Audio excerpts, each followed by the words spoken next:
బారామతిలో జిల్లా పరిషత్ ఎన్నికల ప్రచారంలో భాగంగా ఇవాళ మధ్యాహ్నం నిర్వహించే బహిరంగ సభలో పాల్గొనేందుకు వెళ్తుండగా చార్టెడ్ ఫ్లైట్లో సాంకేతిక లోపం తలెత్తడంతో ఎమర్జెన్సీ ల్యాండింగ్ చేస్తున్న సమయంలో విమానం క్రాష్ అయినట్లు తెలుస్తోంది. ఉదయం 8:45 విమానం కూలిపోగా వెంటనే భారీ మంటలు చెలరేగి అందులో ప్రయాణిస్తున్న వారంతా అక్కడికక్కడే దుర్మరణం చెందారు. అజిత్ పవార్ మరణ వార్త తెలుసుకున్న ఆయన కుటుంబ సభ్యులు ఢిల్లీ నుంచి బారామతికి బయలుదేరారు. అజిత్ పవార్ మృతి పట్ల మహారాష్ట్ర సీఎం దేవేంద్ర ఫడ్నవీస్ ఇతర మంత్రులు దిగ్భ్రాంతి వ్యక్తం చేశారు. ఆయన కుటుంబానికి ప్రగాఢ సానుభూతి ప్రకటించారు. అయితే ఇదే అంశానికి సంబంధించి మా కరెస్పాండెంట్ ఉషా మరిన్ని అప్డేట్స్ అందిస్తారు. ఉషా, చెప్పండి. మహారాష్ట్ర డిప్యూటీ సీఎం అయినటువంటి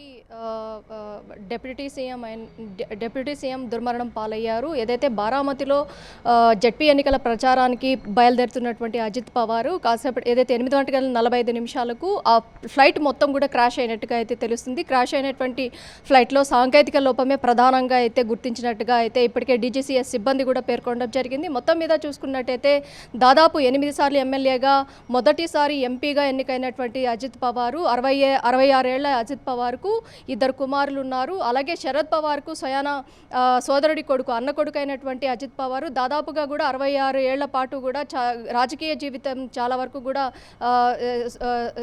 రాజకీయ ప్రయాణం చాలా వరకు కూడా మెరుగ్గానే ఉంది. ఈ నేపథ్యంలోనే జడ్పీ ఎన్నికల ప్రచారంలో భాగంగా నిన్న క్యాబినెట్ మీటింగ్ ఉన్న నేపథ్యంలో మహారాష్ట్ర క్యాబినెట్ మీటింగ్ ఉన్న నేపథ్యంలో ఇవాళ చార్టెడ్ ఫ్లైట్లో జడ్పీ ఎన్నికల ప్రచారానికి బారామతికి బయలుదేరారు. బారామతికి బయలుదేరే సమయంలో రూరల్ ఏరియా ఏదైతే ఉందో ఆ ఏరియాలో ఫ్లైట్ మొత్తం కూడా చార్టెడ్ ఫ్లైట్ మొత్తం కూడా క్రాష్ అయినట్టుగా అయితే తెలుస్తుంది. ఏదైతే చార్టెడ్ ఫ్లైట్ అంటే దీనికి హెలిప్యాడ్ లాంటి తరహా ఉండదు. ఖచ్చితంగా దీనికి ఎయిర్పోర్ట్లో ల్యాండ్ అయ్యే ఛాన్సెస్ ఉంటాయి. కాబట్టి దాదాపు ఈ ప్రమాదంలో అక్కడికక్కడే ఫ్లైట్లో ఉన్నటువంటి అందరూ కూడా 6 దాకా కూడా దుర్మరణం పాలైనట్టుగా అయితే తెలుస్తుంది. ఇందులో అజిత్ పవార్తో పాటు తన వ్యక్తిగత సిబ్బంది 2 అలాగే పైలట్స్ మొత్తం కూడా అక్కడికక్కడే దుర్మరణం పాలయ్యారు. ఆ మాంసపు ముద్దల్లాగా చెల్లాచెదరై ఆ ఫ్లైట్ క్రాష్ అవడంతో అక్కడికక్కడే చెల్లాచెదరై పడినటువంటి ఘటనను కూడా చూసుకోవచ్చు. సహాయక చర్యలు అయితే ముమ్మరంగా కొనసాగుతున్నాయి. కాసేపటి క్రితమే ఈ అంశానికి సంబంధించి మహారాష్ట్ర నుంచి ఏక్నాథ్ షిండే మహారాష్ట్ర సీఎంతో సహా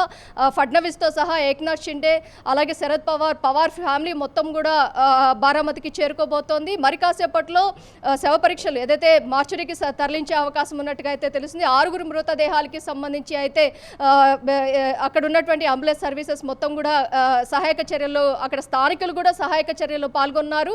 మొత్తం మీద ఈ సాంకేతిక కారణం ఏదైతే ఉందో పొగమంచు దట్టంగా ఉండడంతో రూరల్ ఏరియాలో దాదాపుగా దట్టమైనటువంటి పొగమంచు ఎక్కువగా ఉంది అన్న కోణంలోనే ఇప్పటి వరకు కూడా ఏదైతే ఆ బ్లాక్ బాక్స్లో ఉన్నటువంటి నిక్షిప్తాలు ఏవైతే ఉన్నాయో వాటిని బేస్ చేసుకొని టెక్నికల్ సిబ్బంది అయితే ఈ అంచనాకు వచ్చినట్టుగా అయితే తెలుస్తుంది. మరోవైపు ఏదైనా పక్షి ఏమైనా అడ్డం వచ్చిందా అన్న కోణంలో కూడా విచారణ అయితే కొనసాగిస్తున్నట్టుగా అయితే దర్యాప్తు అయితే కొనసాగిస్తున్నట్టుగా అయితే తెలుస్తుంది. మొత్తం మీద మహారాష్ట్ర రాజకీయాల్లోని చెరగని ముద్ర వేసుకున్నటువంటి అజిత్ పవార్ దాదాపుగా కూడా తన రాజకీయ ప్రయాణం మొత్తం కూడా పేదల కోసమే చాలా వరకు కూడా అహర్నిశలు శ్రమించారు.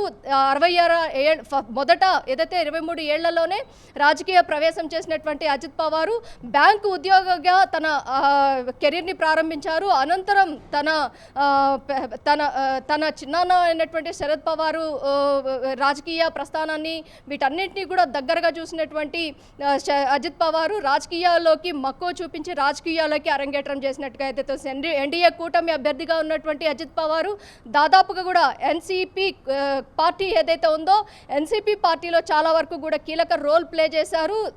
మహారాష్ట్ర రాజకీయాల్లో అటు శివసేన పార్టీ అలాగే ఎన్సీపీ పార్టీ మొత్తం కూడా చాలా వరకు కూడా ఎన్డీఏ కూటమిలో భాగస్వామిగా ఉన్న నేపథ్యంలో ఈ దుర్మరణం వార్త విన్న వెంటనే అక్కడ ఉన్న మొదట మమతా బెనర్జీ బెంగాల్ సీఎం అయినటువంటి మమతా బెనర్జీ ట్విట్టర్ ద్వారా తన సంతాపాన్ని అయితే తెలియజేశారు. వరుసగా ఈరోజు అటు బడ్జెట్ సమావేశాలు కూడా పార్లమెంట్లో బడ్జెట్ సమావేశాలు కూడా ప్రవేశపెడుతున్న నేపథ్యంలో కాసేపు ఈ అజిత్ పవార్కి సంబంధించి సంతాపం కూడా తెలియజేసిన నేపథ్యం కూడా కనిపిస్తుంది. మరోవైపు ఈ అంశానికి సంబంధించి ఆ ఫ్లైట్ క్రాష్కి సంబంధించి సహాయక చర్యల్లో భాగంగా అటు మోదీ అలాగే అమిత్ షా దగ్గరుండి కూడా సహాయక చర్యలు చర్యలకి సంబంధించి పూర్తి స్థాయిలో అక్కడ మొత్తం కూడా చూసుకోవాలన్న కోణంలోనే బారామతికి సంబంధించినటువంటి సిబ్బందితో పాటు అలాగే కలెక్టర్లు ప్రతి ఒక్కరికి కూడా దిశానిర్దేశం చేసినటువంటి సందర్భం కనిపిస్తోంది. ఓవరాల్గా జెడ్పీ ఎన్నికల నేపథ్యంలోనే ఇక్కడ నుంచి ఏదైతే మహారాష్ట్ర నుంచి చార్టెడ్ ప్రైవేట్ ఫ్లైట్ ఏదైతే ఉందో దాన్ని తీసుకుని వెళ్తున్న నేపథ్యంలోనే అజిత్ పవార్ ఈ విధంగా దుర్మరణం పాలైనట్టుగా అయితే తెలుస్తుంది. అక్కడ ఉన్నటువంటి టెక్నికల్ టీం ఏదైతే ఉందో క్లూస్ టీమ్స్ చాలా వరకు కూడా ప్రమాదానికి ప్రధాన కారణాలు ఏంటా అన్న కోణంలో అయితే దర్యాప్తు అయితే శరవేగంగా అయితే కొనసాగిస్తున్నట్టుగా అయితే తెలుస్తుంది. ఎక్కడికక్కడ ఏదైతే బ్లాస్ట్ అయిన ఒక ఫ్లైట్ క్రాష్ అయితే బ్లాస్ట్ అయితే ఎలాంటి విస్ఫోటనం వస్తుందో ఆ తరహాలోనే విస్ఫోటనం వచ్చింది. అది చూసినటువంటి స్థానికంగా ఉన్నటువంటి వారు అక్కడికి హుటాహుటిన పరిగెత్తుకొని వచ్చి వెంటనే అంబులెన్స్ సర్వీసెస్కి కావచ్చు, అలాగే ఇతర సిబ్బంది ఏదైతే అంబులెన్స్ సర్వీసెస్తో పాటు ఫైర్ సిబ్బంది ప్రతి ఒక్క దానికి కూడా ఇన్ఫర్మేషన్ ఇచ్చిన వెంటనే సహాయక చర్యలు అయితే ముమ్మరంగా కొనసాగుతున్నాయి. 8:45 ఎగ్జాక్ట్గా ఈ విస్ఫోటనం జరిగినట్టుగా అయితే తెలుస్తోంది. మణిశ్రీ, 8 సార్లు ఎమ్మెల్యే అంటే ప్రజల్లో ఎంత మంచి పేరు కానీ సేవలు కానీ ఉంటే 8 సార్లు ఎమ్మెల్యే అవటం అనేది సాధ్యం కాదు. మరి పార్టీకి ఆయన లేని లోటు అనేది ఖచ్చితంగా తెలుస్తుందంటారా? ఎగ్జాక్ట్లీ. బారామతి ప్రజలు దాదాపుగా కూడా తనని 9 సార్లు మొదటిసారి ఎంపీగా ఎన్నుకున్నారు, ఆ తర్వాత వరుసగా ఎమ్మెల్యేగా 8 సార్లు ఎన్నుకున్నారు, మహారాష్ట్రకి డిప్యూటీ సీఎంగా 3 సార్లు ఎన్నికయ్యారు.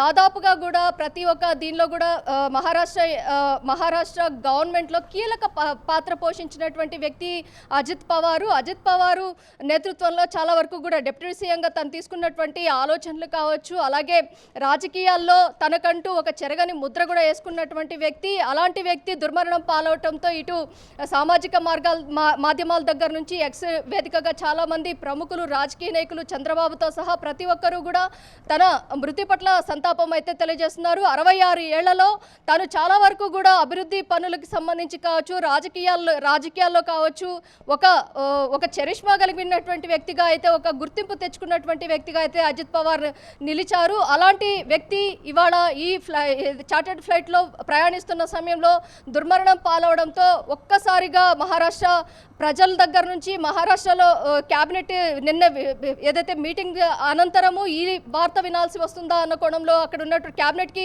మీటింగ్కి హాజరైనటువంటి మంత్రుల దగ్గర నుంచి బారామతి సభకు వెళ్ళే నేపథ్యంలో సభకి ఏర్పాట్లు కూడా ముమ్మరంగా కొనసాగాయి. సభ ఏర్పాట్లన్నీ మొత్తం కూడా కంప్లీట్ చేసి సభకు ఇంకా తరలి వెళ్తున్న నేపథ్యంలో ఈ విధంగా మార్గమధ్యంలోనే దట్టు రూరల్ ఏరియా ఏదైతే ఉందో అక్కడ ఎక్కడా కూడా ఏదైతే చాలా నిర్మానుష్యమైన ప్రదేశము, కొండ ప్రాంతం ఎక్కువగా ఉంది, ఆ ప్రాంతంలో ఫ్లైట్ ఒక్కసారిగా క్రాష్ అవడంతో ఎక్కడికక్కడ చెల్లాచెదురై పడినటువంటి మాంసపు ముద్దలు కావచ్చు, మొత్తం 6 ఎవరైతే ఉన్నారో పైలట్ల దగ్గర నుంచి అటెండెంట్ వరకు కూడా చాలా మంది కూడా అందులో ప్రయాణిస్తున్నారు.